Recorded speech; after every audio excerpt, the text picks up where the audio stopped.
খেলাফতি আমরা পেয়ে যাচ্ছি। এই জিনিসটার অবসান ঘটানোর জন্য আমরা তাসাউফ লাইনে একটা সংগঠন করেছিলাম, সেটা হচ্ছে মাসাফ, মদিনাওয়ালা সিদ্দিকিয়া আমিনিয়া ফাউন্ডেশন। তার আমাদের প্রায় কম বেশি 40 থেকে 50 জন আলেম সদস্য আছে, তারাও আমাদের সঙ্গে যুক্ত হয়েছে।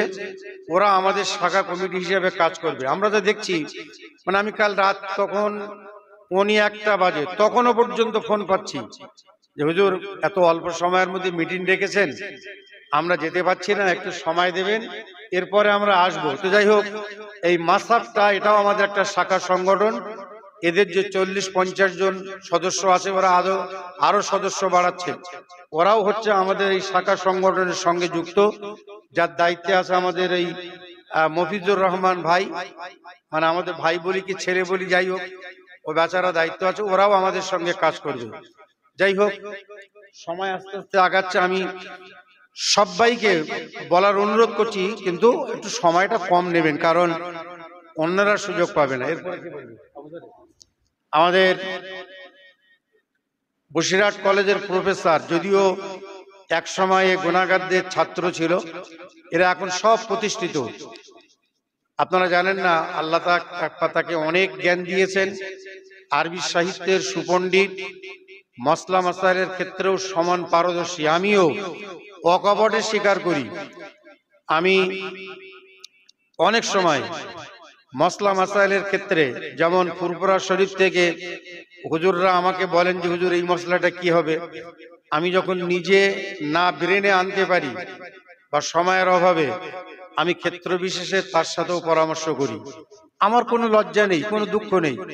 আমার কোনো ছাত্র যদি আমার থেকে যোগ্য হয়, উপযুক্ত হয়, আমি মাঝে মাঝে আমাদের মুস্তফা সাহেবকেও ফোন করি, হুজুর এই মশলাটা আমি এরকম ভাবছি, কি হবে? কারণ রসুল বলেছেন একটা সময় আসবে যখন আলেম আল্লাহ দুনিয়া থেকে তুলে নেবেন, লোকেরা তার কাছে ফতোয়া জিজ্ঞেস করবে, তারা বিনা মুতাআলায় না জেনে ফতোয়া দেবে, নিজেরাও গোমরা হবে, সমাজকেও গোমরা করবে। ইতিমধ্যে মুস্তফা সাহেব বলছিলেন, ভাই আমি এগুলো বলি না, আল্লাহ আমার জীবনে আমি 9টা বাহাস করেছি এই সিলসিলার স্বার্থে। আমি জীবনে কারোর সাথে বলিনি, 9টা বাহাস করেছি, এমনকি আসামে যেও বাহাস করেছি। আমাদের দক্ষিণ 24 পরগনার কোনো আলেম যদি থাকেন, আমাদের প্রতিপক্ষ ছিলেন মাওলানা আইনুল বারি সাহেব, মাওলানা ইয়াকুব আলী ঘোলাই সাহেব, মাওলানা আজিজুল্লাহ কাশিমি সাহেব। আল্লাহ সাক্ষী, অন্তত 40,000 লোকের সামনে 150 মাইক দিয়ে খোলা মাঠে একটা স্টেজ আমাদের জন্য, একটা দেওবন্দীদের জন্য, একটা মাঝখানে বিচারকদের জন্য। তারা বললেন গোটা ভারতবর্ষে বিভিন্ন প্রভিন্সে আমাদের অনেক আলেম ওলামা আছে, আমরা আস্তে আস্তে তাদেরকে এর সঙ্গে সংযোজন করব। আমাদের জানবেন, আমাদের গণ্ডিটা কিন্তু শুধু বসিরহাটের মধ্যে নয়, বারাসাতের মধ্যে নয়, পশ্চিম বাংলার মধ্যে নয়। আল্লাহ আমাদের গোটা বাংলা তথা আসাম, পাঞ্জাব, হরিয়ানা, কাশ্মীর, এমনকি কন্যাকুমারিকা, যেটাকে আমাদের ভারতবর্ষের শেষ প্রান্ত, আল্লাহ সেখানেও আমাকে নিয়ে গেছেন। তাহলে আমাদের পরিধিটা অনেক বড়। তাদেরকে আমরা এই কমিটির মধ্যে নিয়ে আমরা একটা সর্বভারতীয় কমিটি করব।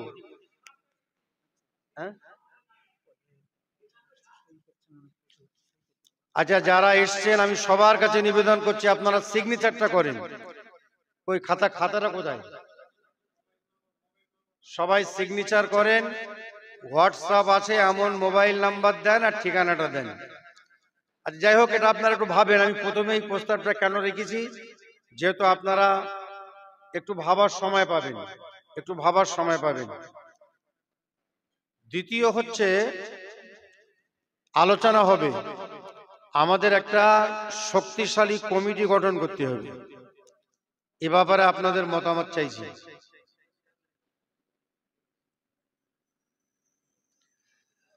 এ ব্যাপারে আপনারা একটু মতামত আপনাদের দেন যে কমিটি আমাদের গঠন করা প্রয়োজন আছে না নেই।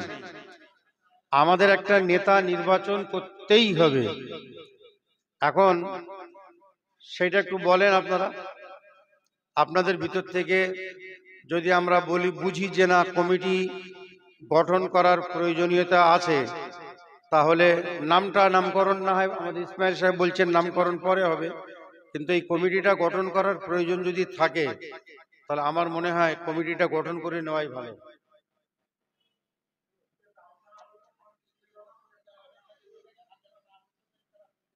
আমাদের বলছেন আপনারা তাহলে সবাই একটু হাত তুলে বলেন যে কমিটি গঠন করার প্রয়োজন আছে কিনা নেই, আছে কি নেই?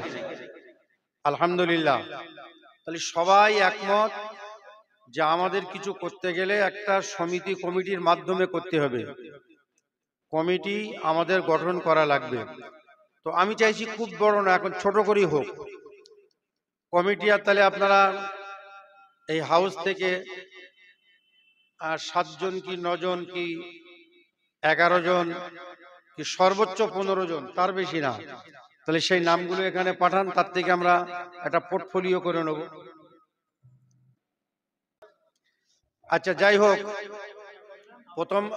আমাদের লক্ষ্য, আলোচনার বিষয়বস্তু প্রথমে হচ্ছে সংগঠন, তার নামকরণ, দ্বিতীয় হচ্ছে একটা কমিটি গঠন, 3 নম্বর সংগঠনের লক্ষ্য ও উদ্দেশ্য, আর 4 নম্বরে আছে বিবিধ। তো বিবিধর মধ্যে আমি একটা প্রস্তাব রাখছি, সেটা হলো আমাদের ফুরফুরা শরীফে রীতিমধ্যে আপনারা জানেন ভারতবর্ষের ওয়াকফ সংশোধনী বিল, যেটা ভারতবর্ষের পার্লামেন্টে পাস হতে যাচ্ছে, জানি না হবে কিনা। তো সরকার খুব কোমর বেঁধে নেমেছে, তার বিরুদ্ধে প্রতিবাদ হবার দরকার। এ পর্যন্ত আমরা দেখেছি বিভিন্ন সংগঠন প্রতিবাদ করেছেন, আমাদের কনফেডারেশন তারা প্রতিবাদ করেছে, মাওলানা সিদ্দিকুল্লাহ চৌধুরী তার ব্যানারে তিনি প্রতিবাদ করেছেন, কিন্তু আমরা ফুরফুরা শরীফের তরফ থেকে আমরা এখনো বিশেষভাবে প্রতিবাদের ছাপ ফেলতে পারিনি।